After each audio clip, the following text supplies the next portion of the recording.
Hey, welcome back to the Crabby Dice. Today we're looking at Deus or Deuce. I don't even know how to pronounce this thing. Maybe somebody can help me out. So this is just a setup and rules video. If you want to see the playthrough of my review, click on the link below. So what's the theme and what are we doing in this game? Well, apparently we're leaders of an ancient civilization. We're building cities and different buildings across the board. Not really. This game is pretty themeless. We're just going to be using a ton of cards to try to score as many points as possible, building combos and stuff like that, right? So before we get started with the setup, please, three things. Please like, subscribe, comment on my videos below. That would be amazing. Alright, let's go. Alright, the Deus setup. So the first thing you're going to want to do is grab the number of tiles for the number of players. So in a 3-player game here, I'm playing with 6. In a 4-player, you'll play with 7. And I believe in a 2-player, you play with only 4. So it's a very small map. Alright, so flip them over, under each other. You're all good. Next, you're sort of building a pyramid in a 3-player game.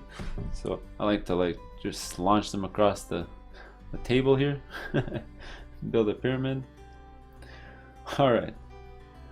Once you do that, I'm not a huge fan of these circular endings here. So once you do that, what you have to track on the board are these barbarian spots here, these dark brown ones. Okay, none of them could be touching each other. So you need to rotate a tile so that none of them are touching. So for example, these two are touching. So what I might do is just keep rotating these like this. Boom, just like that. None of them are touching. So there you go. There's our game board. Next, there's this gigantic stack of cards. Probably the biggest card deck I've seen in a game in a long time. Just put it beside the board here. Next, just take out your Plano. So a couple of setups, differences between player counts is for 3 players you're gonna remove 1 temple. So what I like to do, the stuff I'm not playing with, I dump it here. And for the resource types, normally there's 5 for each player. So in a 4-player game you're playing with 20 of each, and in a 3-player game you'll play with only 15. So what I'm gonna do is dump 5 of each up here. So we're not going to play with it. I'll do that later so you don't have to see the boredom of that. And lastly, what you're going to do is, you see where these encampments are? You're going to count the number of places around it and place that many victory points on the spot itself. So for example, this one is going to have 1, 2, 3, 4, 5, 6. 6. So you're going to put 6 victory points on top. So again, I'll do this later. And this one too is going to have 6. And you'll do that for all of them, and I'll show you what that looks like later. For the player boards, you'll give them each a player board and give them 2 of each building type. Everyone's going to start with 5 victory points, 5 coins, and 1 of each resource type. Normally I'll keep them down here, but just to show you that's what you have. And you're going to deal every player 5 cards to start. 1, 2, 3, 4, 5. And there you go. We're ready to go. I'll show you what it's supposed to look like right now. This is what it should look like when you're done. All the barbarian spots are completely filled up, and your player board should look like this. 5 cards, 1 of each resource, money, and points. Let's go to the rules. Alright, welcome to the rules section for Deus. So before getting into the nitty gritty, I'd like to talk a bit about high level mechanics that are in this game. Deus is essentially just a engine slash tableau builder. We're going to be building a lot of cards on our tableau, triggering their effects multiple times, and for every type of that same building, triggering it again and again and again. Alright, so that's how we're going to score as well. How do you score in this game? It's a euro. We're collecting points. Well, there's a bit of points on the board here with barbarians. We're going to be attacking villages, but on the cards themselves, a lot of them can score you points. I'm not going to go through every single one because there's so many, but just read the cards. Ton of ways to score. Alright, so now the round structure. Easiest part to explain, there is none. You're going to start with the first player, keep looping around the table and around until the end game is triggered. Nothing ever happens in between people's turns, nothing ever happens in between rounds. Just keep looping around and around and around. Now the 2 ways for the game to end is if all the tokens on the board disappear, which means all the villages have been attacked, or if the temple supply is depleted, which means in a 3-player game we have 6 temples. When all 6 temples are built on the game board, that'll trigger the end game. Okay. So now, what can you do on your turn? On your turn, you're basically doing one of 2 things. You're either building a building, which means take a building from your hand and playing it on your tableau, or you're going to be discarding cards to a god. Alright, we're going to go into very much detail into both of those right now. Alright, the first thing you can do on your turn is build a building. So there's standard buildings, which are the 5 colors over here, and then there's temples. We'll talk about temples later because they work a little bit different. Alright, so for standard buildings, let's go to our player board and we'll show you how this works. So the whole point of building buildings is to add their cards to your tableau. So it's kind of obvious, you're going to add the card to the same column that matches the building type at the bottom here. So for example, if I built this building here, it would go in this column. Now there's 2 requirements to building any building. Is A, having the building available in that type on your player board. So if I didn't have these 2 here, I wouldn't be able to build this building. And the second is actually being able to pay for the building on the top left here. Now just for payment, you can pay 4 gold to represent any resource that you might be missing. Alright, can't forget that. So if you can satisfy both those things, you can place the token on the game board. So here it cost me a clay and a wheat. Now I can play this on the game board. So for your first token, there's just 2 restrictions. It has to be 2 away from any other player that is placed on the game board already, and you have to place on an outer edge. Okay, so let's say I want to place here. Now, any future building that I build, there's a lot of restrictions, okay? 1, you can never build in any other player's spot. So let's say some blue would build a building here, I can never build in there. 2, you can never build inside a barbarian village even if all the tokens are gone. 3, you can never build in a sea space except for with ships. Alright, and ships can only be built in a sea space. Alright, so again, you can never build in a sea space unless it's with a ship, and ships can only exist in a sea space. After that, you can place in any adjacent spot where you already have a token, and even in the same spot if it's a different building type. So let's say I was going to build this next, I can either build this here, here, or on the same spot here. You might want to pick one or the other based on the cards in your hand. Okay? Now, if you still don't want to do any of that, you have an option. You can pay 3 victory points to build on an outside edge anywhere else on the board. So let's say I was like this, but I really wanted to build up there. I can pay 3 victory points and place my token up there. Okay, after you place your token, no matter where it was, you're going to activate the card. Alright? But not just the card, every card below it, starting from the card at the bottom. So for my first card, kind of obvious, just read the card because you don't have anything else in that column. Let's just say in the future round I would build this and I would put this on the board. I would trigger that card. Then my next card was this card. I'll take this token, place it on the board, pay for it, so on and so on. Then I would trigger this card and then this card. You always trigger from bottom up. Okay? So that's how you're building your tableau. You're sort of adding cards, and then you're going to trigger all previous cards that you had played from the bottom all the way up to the current card you had just played.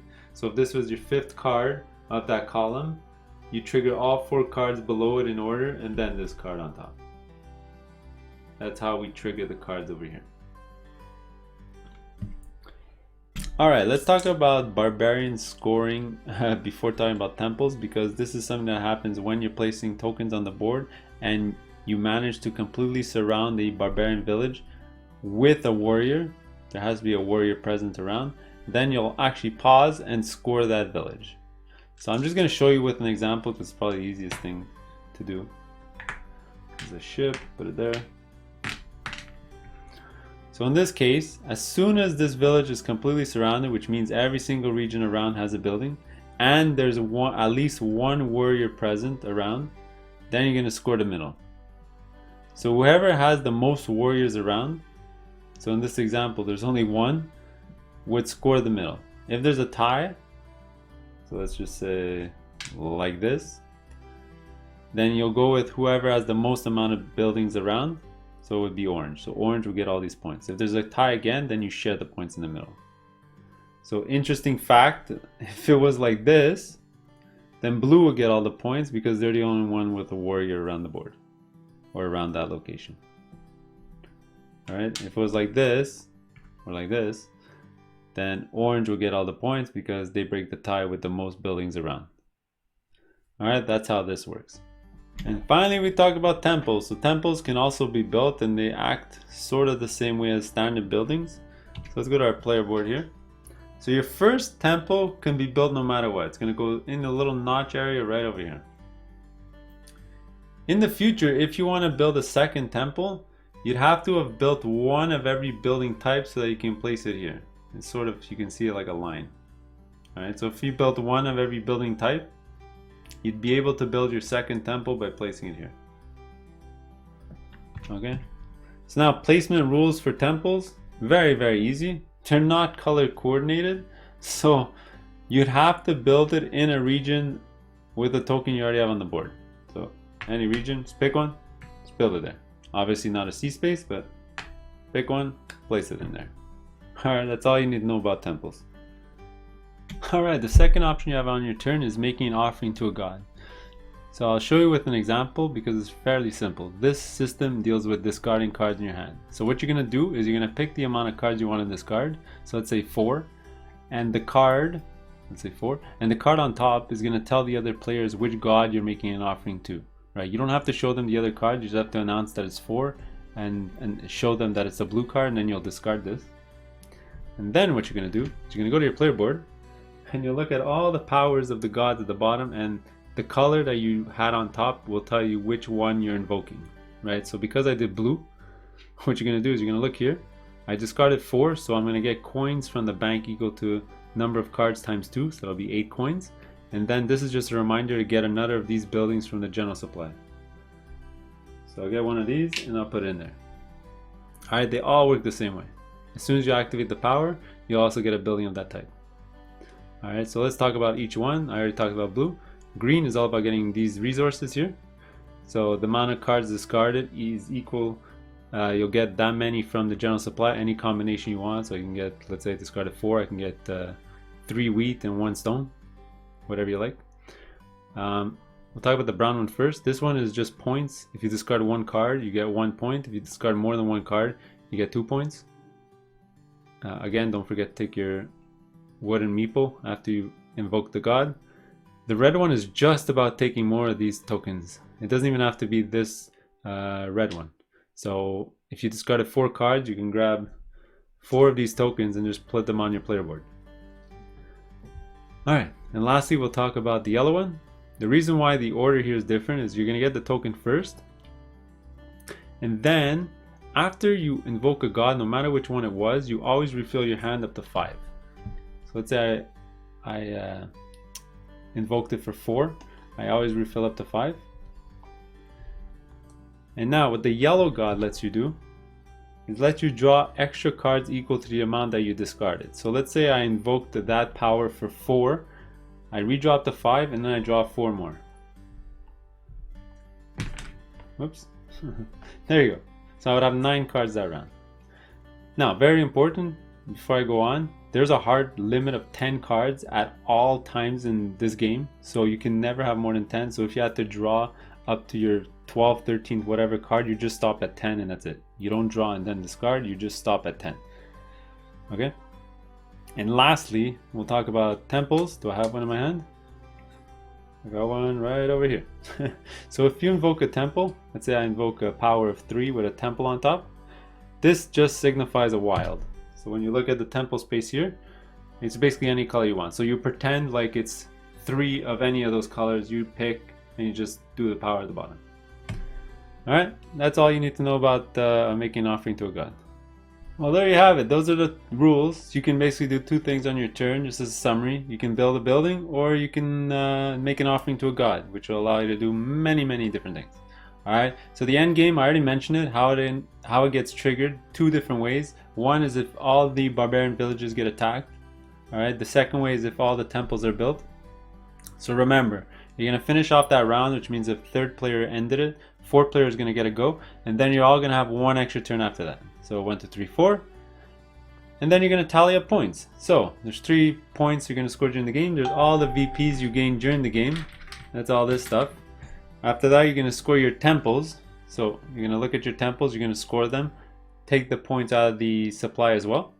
And lastly, the last thing you're going to do is you're going to check for all the 4 resource types and the money. Whoever has the most in each of these is going to get 2 points. On a tie, you're going to share.